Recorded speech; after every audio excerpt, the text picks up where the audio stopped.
lokakuusta 1900. Jaha, joo. Me ollaan tässä jossain.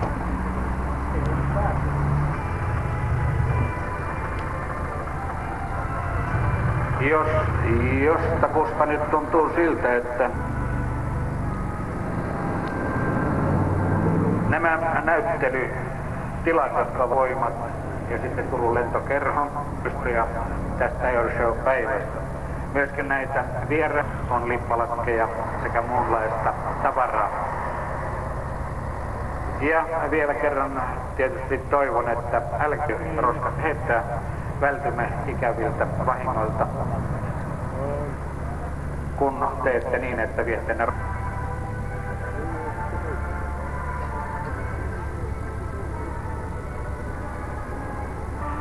Ja ilmavoimien edustajille tiedoksi tänne vanhan asematasorakennuksen päätyy.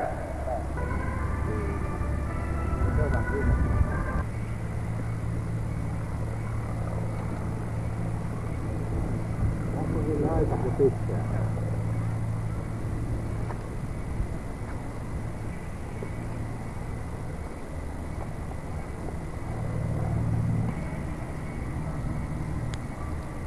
Kaupunkia ilmasta käsin.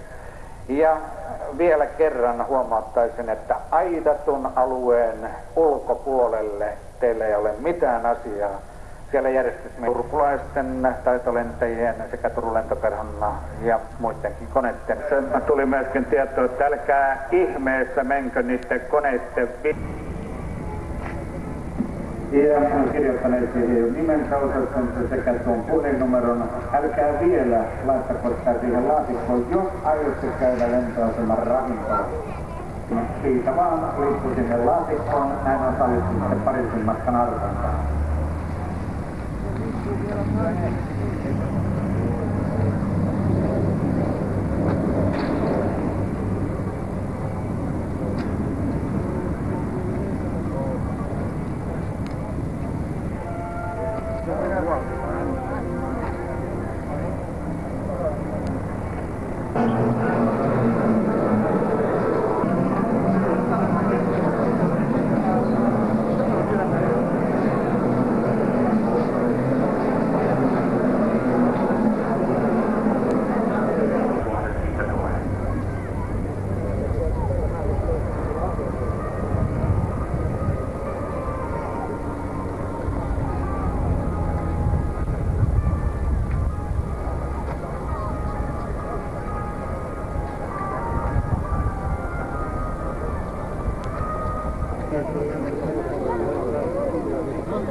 Vuonna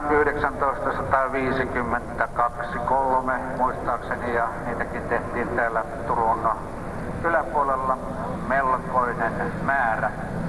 En tiedä, onko sitten saatu jonkinlaisia myönteisiä tuloksia tästä hikuisista lentotapauksista, nimittäin 2,5 kilometrin korkeuteen vietiin näitä hikuisista potilaista samanaikaisesti, kun täällä ATR 72 laskeutuu reitiltä, tulee tänne Turkuun, niin todettakoon vielä, että nämä hikuiskälennot, jotka silloin tehtiin, ovat antaneet ilmeisesti sen verran myönteisen kokemuksen, että niitä jälkeenkin päin on suoritettu. Pelastuspalvelu ja saaristolento ovat siis Turun lentokerhon aloitteesta saaneet alkunsa. Ja tämä Turun kenttä sekä sitten Oripään kenttä, missä kesäaikana toiminta on erittäin vilkasta. Turun lentokerholla oli myöskin laskuvarjourheilijoita. Aikoinaan jätti tuon laskuvarjohyppäämisen muiden tehtäväksi ja näin täällä Turussa perustettiin Turun laskuvarjourheilijat. Ja jos tänään säätä riittää, niin me saamme ihailla heidän suoritustaan tässä lentokentän tuntumassa.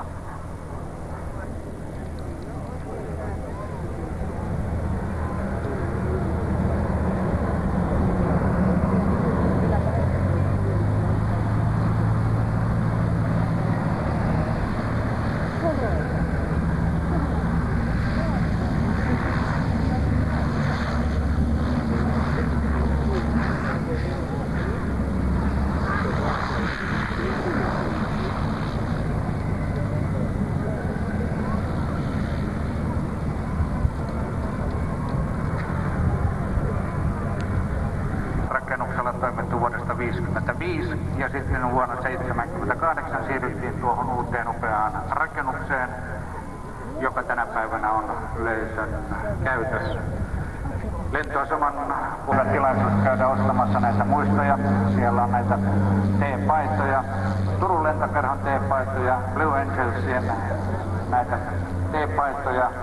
On pitkä hihasta, on lyhyt hihasta ja erilaisia.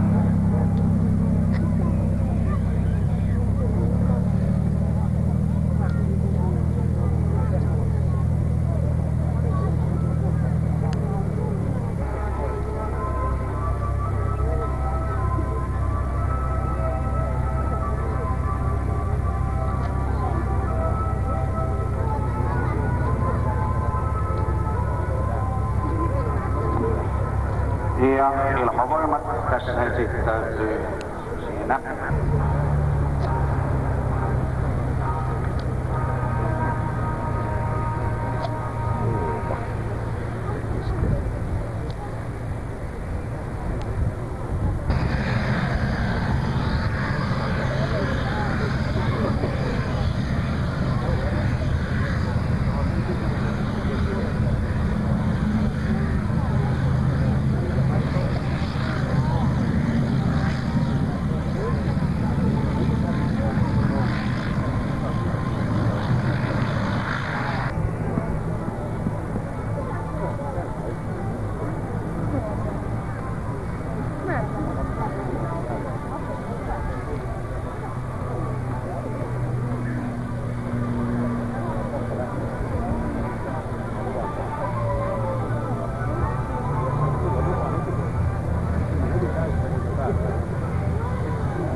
Paikallinen. Voitte aivan vapaasti mennä vielä ennen tätä varsinaista air show.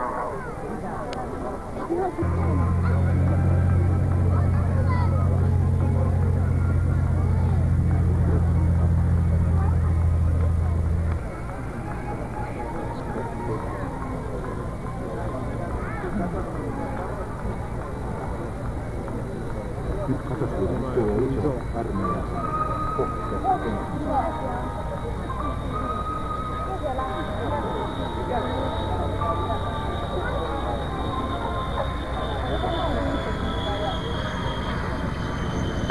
Ja näin ilmavoimien kuljetuskone tekee hienon laskun Turun lentoaseman kiitoradalle, jolla on pituutta 2,5 kilometriä, leveyttä 60 metriä.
Kone, Ralli 180, ranskalaisvalmisteinen kone, suorittaa hinauksen ja vetää kohti korkeuksia Big 20. Tämä on Pitts, taitolentokone, joka juuri tuossa rullaa. Ja erikoista siinä on se, että kun oikein tarkkaan katsoo, niin näkee, että hiukan luovien siinä mennään koneen ohjaa.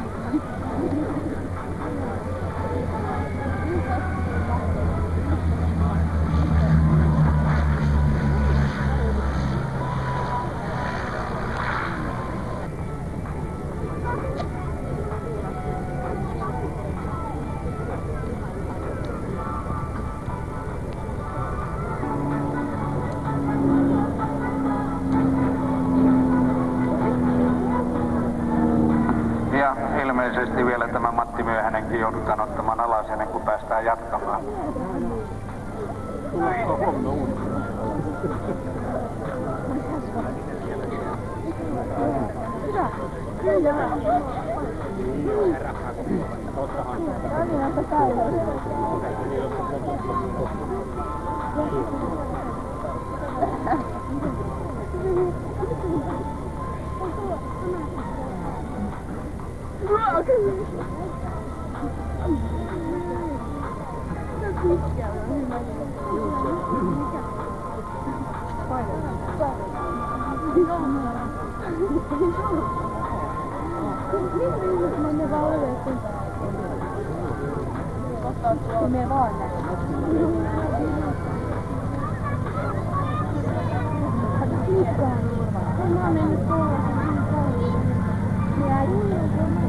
Näin arvokkaasti tuo ilmailumme vanhus laskeutui tänne kentälle. DC3.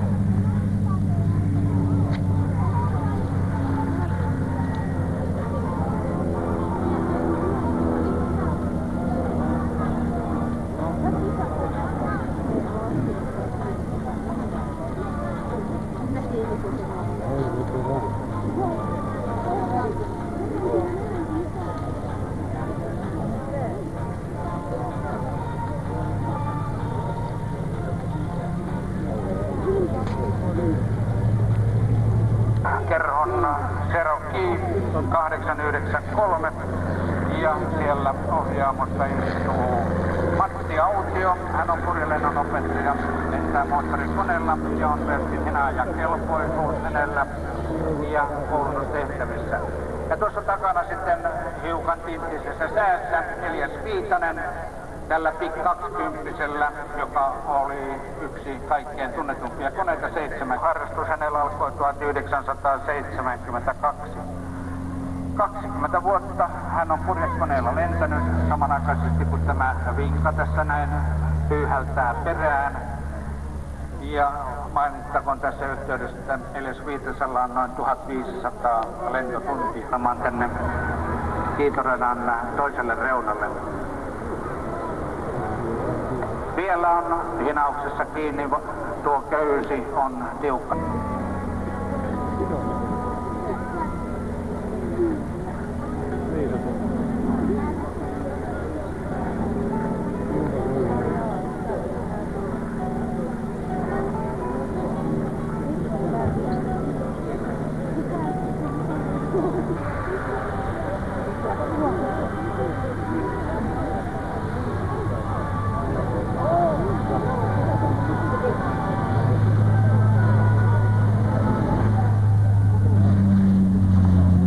Samanaikaisesti kun tämä vuorolle lähtenyt Saab lähti tästä liikenteeseen, niin kerrottakoon niille ihmisille, jotka nyt ovat siellä niiden koneiden lähellä näyttelyalueella, että älkää menkö 74-78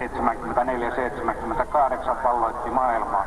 Sen jälkeen on sitten tullut saksalaisia ja muiden maiden koneita, jotka ovat lyöneet tämän koneen markkinoilta käytännössä katsoen pois.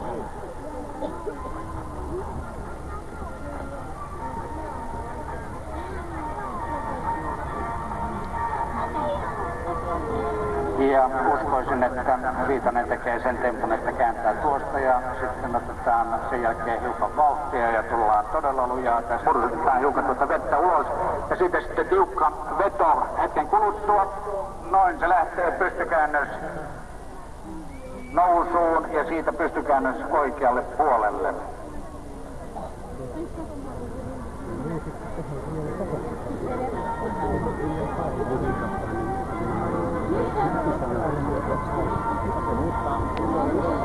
Pistävät koneen sinne putkeen. Se on silloin kuljetus valmis siirrettäväksi seuraavaan paikkaan.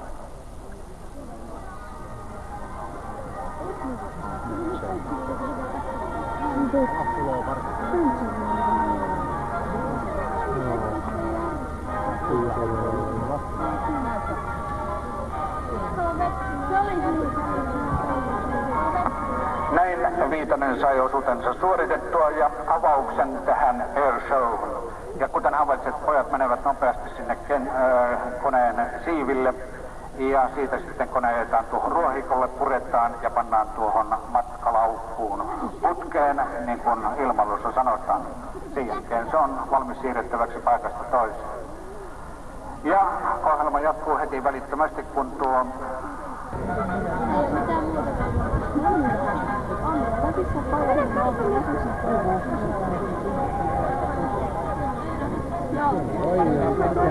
olisi ollut siellä sitten seuraamassa, miten liikennettä tänne lentokentälle on johdettu.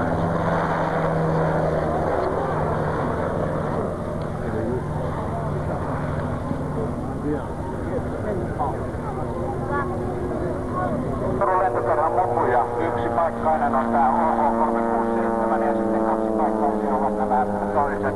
Ja kauniisti muodostelmassa koneet, jotka lähtivät liikkeelle. Heikki Seppälä on yhden koneen, sitten Timo Piipponen toisen ja Heikki Nummela on tämän kolmannen koneen ohjaimissa. Siinä nyt hakeudutaan, otetaan korkeutta ja uskon, että nämä moput tulevat tuosta melko nopeasti.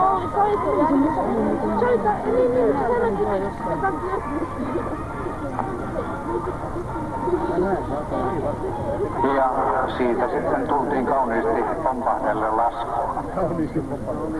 Torni voisi yhteyksissään sanoa, että kolmas lasku. Aika mieli paljon.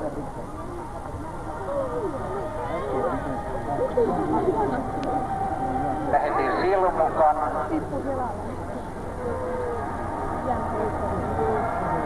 Kaunis pyöreä suoritus, Silmukka meni oikein hienosti. Sitten tulee puolikas reverssi Kuupalaisesta. Se lähti noin.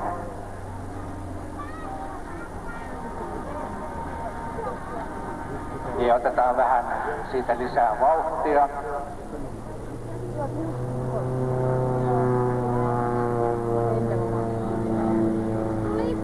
Ja veto. Ja Immelman käännös tuossa yläpuolella.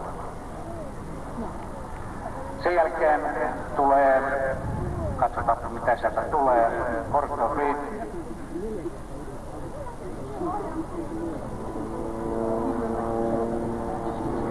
Ja lentokielellä Kuupalaisen puolikas näyttää tulevan tuosta.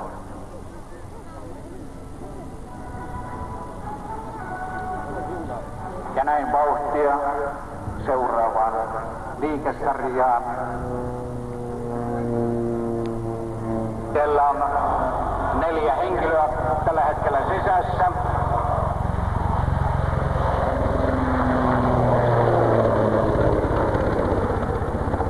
Lähestyminen meni hienosti ja nyt tulee pystykäännös helikopterilla. Tiukasti ja hienosti. Ja uskoisin, että tuosta kun hiukan päästään alaspäin, ruvetaan suorittaa teidän edessänne leijuntaa.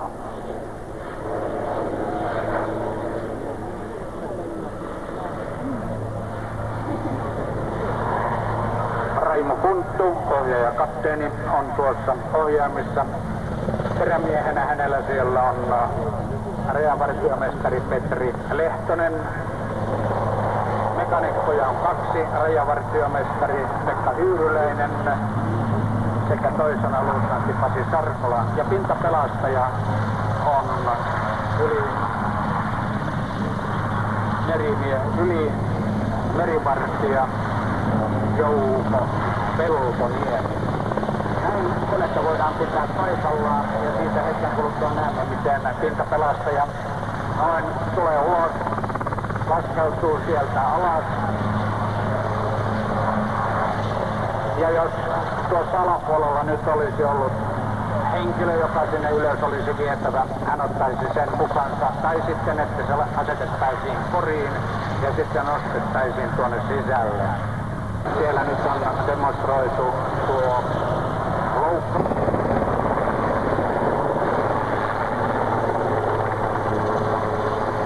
Ja nyt kunto näyttää, että mahdollisia. Ja jos valssin tahtia olisi tuotahan voisi kuvitella vaikka pieneksi taksi. Näin peruutetaan tuota helikopteria.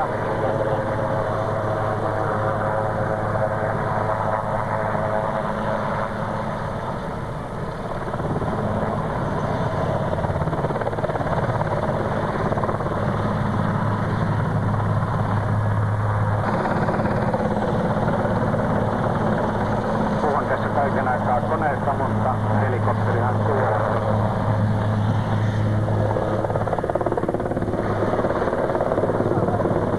Näin korkeutta hiukan lisää.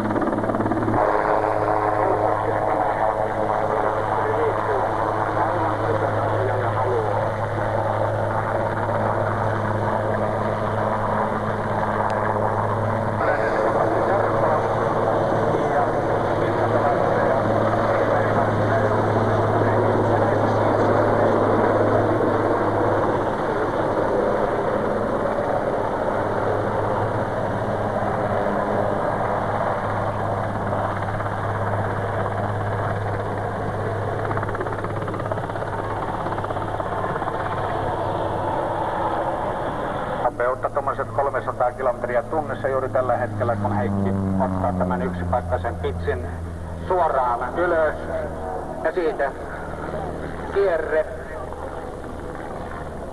ja voimaa näyttää riittävän. Kone on todellakin erittäin ketterä. Ja nyt ollaan ihan siellä pilven päällä ja katsellaan maisemia pää alaspäin. Siitä sitten lähdetään syöksyyn ja oikaisuun.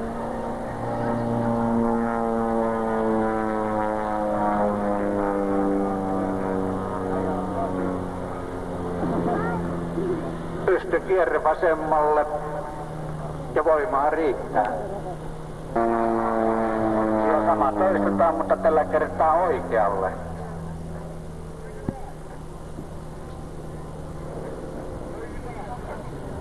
No, eipä siltä nyt ihan sellaista tullut.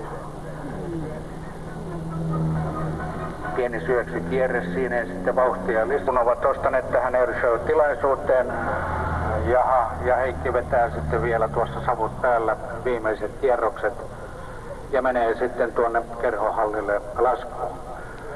Niin oli...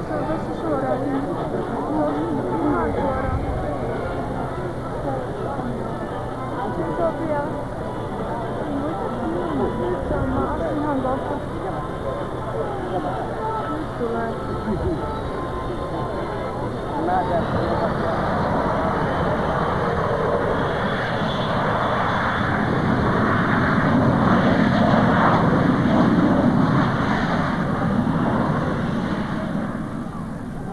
Ja näin Finnairin DC-9 suoritti kauniin laskun. Niille henkilöille, joilla on koivu.